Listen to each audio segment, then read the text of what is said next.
We're blessed in a way with very good foresight about what's happening in our climate. And yet, despite sort of high levels of certainty about something going horribly wrong, we're not doing nearly as much on that issue in the security space as we are on these other issues. Welcome back, everybody. Rich Baker, founder of Collective Responsibility, here today with another episode of the Sustainable Ambassador Podcast. In this episode, I'm extremely honored to be joined by Francesco Femia, who is the co-founder and research director of the Council on Strategic Risks and the Center for Climate and Security. I really appreciate the time, Francesco. As a starting point, it'd be great to have you introduce yourself and a little bit of the work that you've been doing. Sure. Well, thanks so much, Rich. I'm Francesco Femia. I'm currently the research director of the Center for Climate and Security and the Council on Strategic Risks. We look at, sort of a whole range of issues from climate change to nuclear proliferation to biological risk and how these things intersect. I got started in this field back in 2010 when I realized that there were people that were looking at climate change. There were people looking at climate change in food, climate change in water. Then there's a small number of people who were looking at this intersection of climate and security. But there wasn't really a field. There wasn't a community of practice to look at how climate change impacted on security. So we had a hunch that, well, that might be something that was useful to do, to look hard at what climate change meant for security, and then, to build a community of practice around that. How do you frame climate change and security in the work that you were doing in those early days? Did it start off with a single issue, climate change and geopolitics, or was it something more narrowed from there and then it grew out? At the very start of our work, climate change was considered, sort of an issue that was at the little kids' table from the security perspective. Well, it's nice that, those people, whether it's people at the EPA or at the Department of Energy that were concerned about climate change. It's nice what they're doing over there, but that's not sort of a big kids table issue. We already understood from research that had been done and also observations in the field that climate change was already impacting different levels of security, but it wasn't being addressed that way by security institutions. So if I were to say there was a narrow focus, the focus was about, well, how do we talk about this issue, do analysis on this issue, do policy work on this issue, and communicate this issue in such a way that those organizations that are responsible for security actually take it seriously.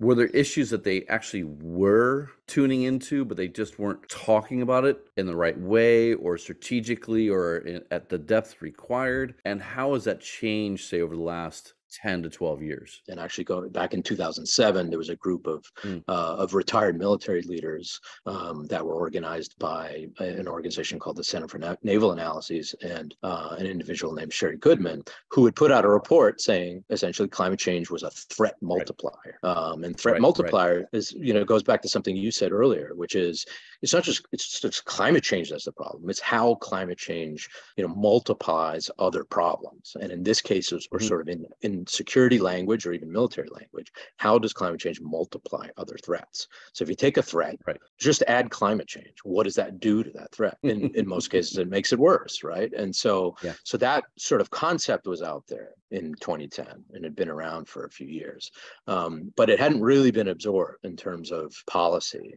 in practice. I think the Obama administration has started to talk about it. There were some sort of interesting people doing good things at USAID, the aid agency of the United States.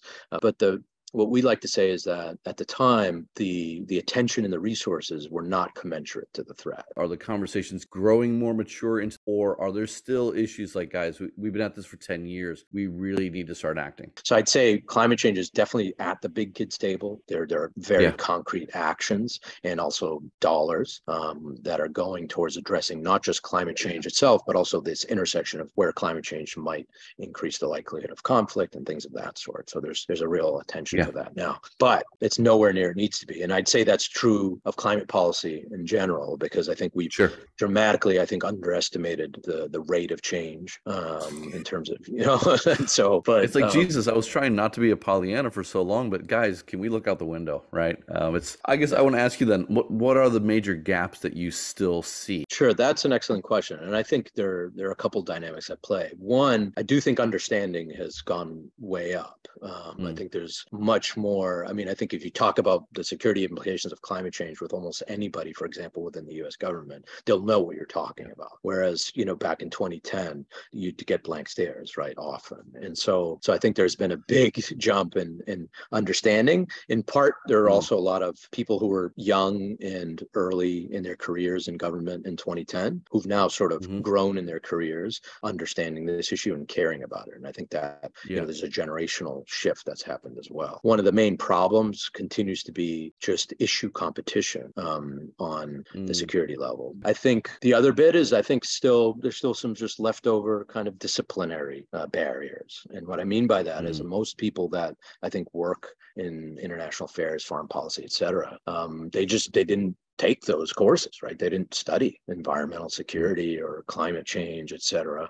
And there's still sort of a tendency to think about foreign affairs, international affairs as, states competing with states and competing for interests. And they can understand if you talk about climate change in that context, but still that takes some explaining, I think, still. And so there's a tendency, maybe in the human mind, not just in the national security mind, but there's a tendency in the human mind to just rank problems, right? And most people like these lists and they like bullet pointed lists. And there's a tendency to just put these security issues, on a list. And so, still in the security space, I think climate change doesn't always make it to the top of that list. When our argument is always, well, you don't just put climate change somewhere in the list. You add climate change to every item on your list, essentially.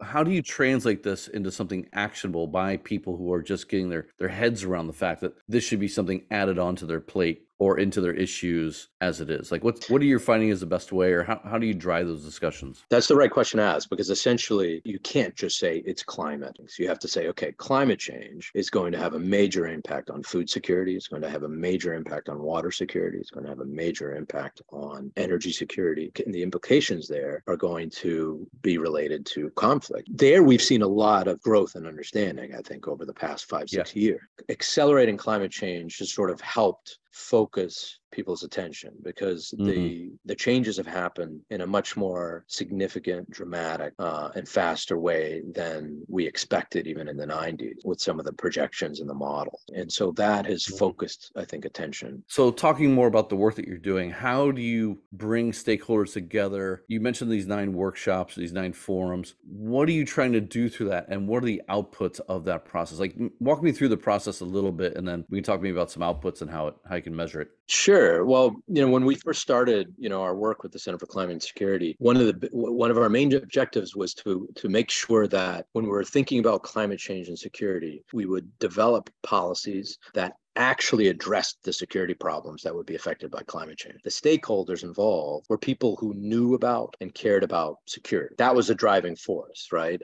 That, climate, yes, environmental issues, but mostly what we wanted to do, which we thought was a gap, was, figure out, how we address actual security issues by dealing with the climate, factor in those security issues. And so we reached out to anyone who was sort of in, positions where they were shaping important parts of security policy. But also we reached out to people who were looking at climate change within these institutions, but didn't have really a path for influence. We reached out to then experts on this issue, at academic institutions and at so-called think tanks. And those initial dialogues were just, let's talk through these issues. And we set a sort of a rough agenda. How does climate change, like you were mentioning, impact water security? What is, might climate change, impact the military in what ways, right? There were these sort of kind of big questions that we thought would make sense to talk through. Then in later discussions, we sort of prompted, this network to consider solution. What should the government be doing? And so we sort of tasked this network with coming up with recommendations that were sort of broadly legitimate. The products, which were sort of these lists of recommendations, we didn't publish them initially.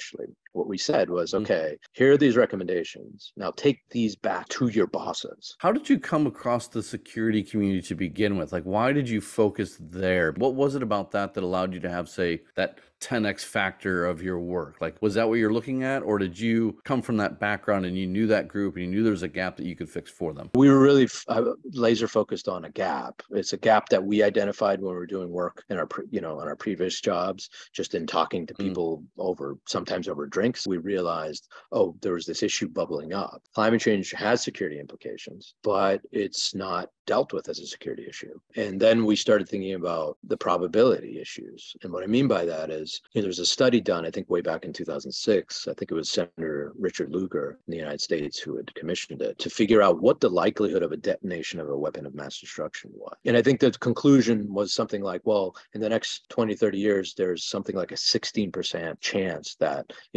a weapon of mass destruction might be used. 16% chance was enough to trigger, massive amounts of resources and political will to make sure that a weapon of mass destruction was not used. Well, we have a much higher degree of certainty about climate change and some of its most severe impacts. We're blessed in a way with very good foresight about what's happening in our climate, that people in other parts of the security community, whether they're looking at terrorism or nuclear weapons, they don't have even close to the level of sort of certainty in the issues that they're working on. And yet, despite sort of high levels of certainty about something going, horribly wrong, we're not doing nearly as much on that issue in the security space as we are on these other issues. Why?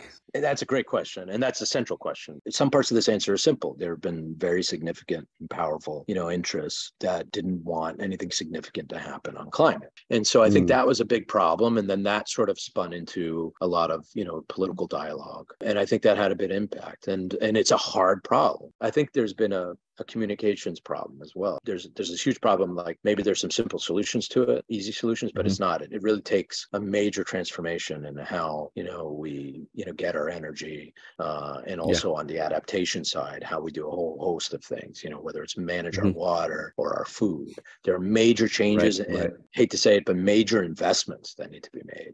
And I think there was this aversion, I think in the 90s and even in the first decade of the 2000s to talk about spending, right?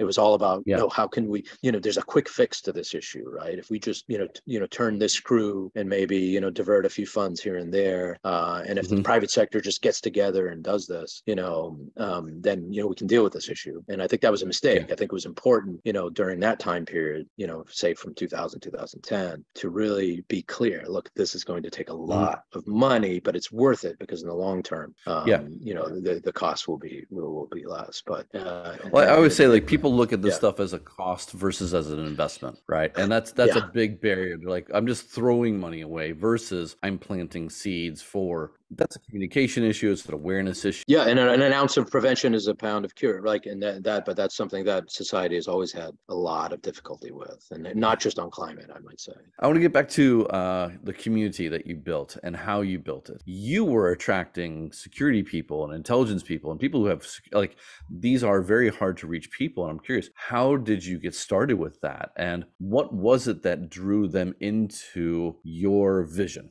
The security community, broadly speaking, understands risk. And so when put in those terms, right, whether it was threat multiplier, I mentioned that term before, or when put in the context of the likelihood of, other security problems happening, whether it was conflict in certain regions that they were concerned about, that made sense, I think, to people in the security community. So even just on a substantive level, it just made sense. That's one thing. I think the second thing was that we said, I think I mentioned it before, is this needs to be a security sort of driven effort. We need to sort of ask and answer what are the security issues that result from climate change, and then try to address those. And so we took it, we approached it in that way. And so when we approached, members of the former, retired, senior flag officers, 4 stars and 3 stars, and, people with significant experience in the military, we approached it that way. And so, that that led to, I think, doors opening quite quickly. And then finally, and this also seems simplistic, but and I'm sure there are differences within that community, but the security community is very sort of mission driven. Frankly, a lot of people just really cared about it, and when informed about it, it didn't take long for them to say, "Oh, geez, yeah, this is actually very pertinent to my mission in life, or at least in my profession." How do you talk to these people then? Because I in the corporate world, you can't be too much of an environmentalist or they switch off, but it almost sounds like you can be very environmentalist, as in like, this is a big problem, and that actually tunes people in maybe a little bit more. That's a fantastic question, because that's exactly the difference. That hits right on the difference, is that, you don't, with the private sector, you don't want to sound, and for years you didn't want to sound like a major alarmist, or a catastrophist. But the security community is very concerned about catastrophic threats, vital threats, major threats to security, and even very concerned about low probability threats. I remember we were speaking with one retired 4-star general in the Army who said low probability events happen all the time, and you're talking about a very high probability event.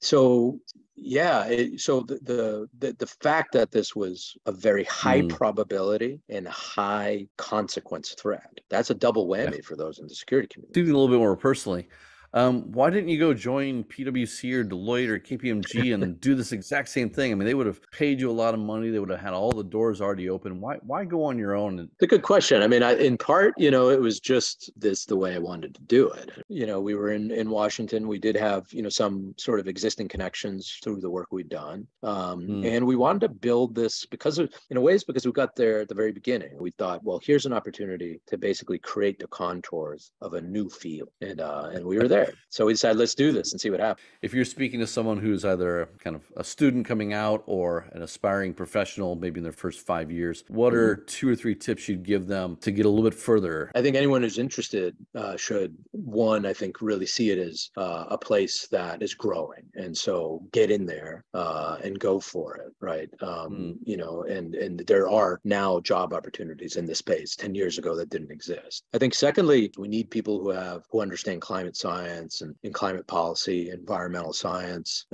environmental security, et cetera. But there's still a need for people to translate, these risks, these environmental issues, whether that means, doing a minor if you're in school on, security studies, if you're studying environmental science, or vice versa, or even doing your own, self-study, right? Just study up on things. I think, I would say that getting into the space, it's important to sort of understand the security dynamics at play.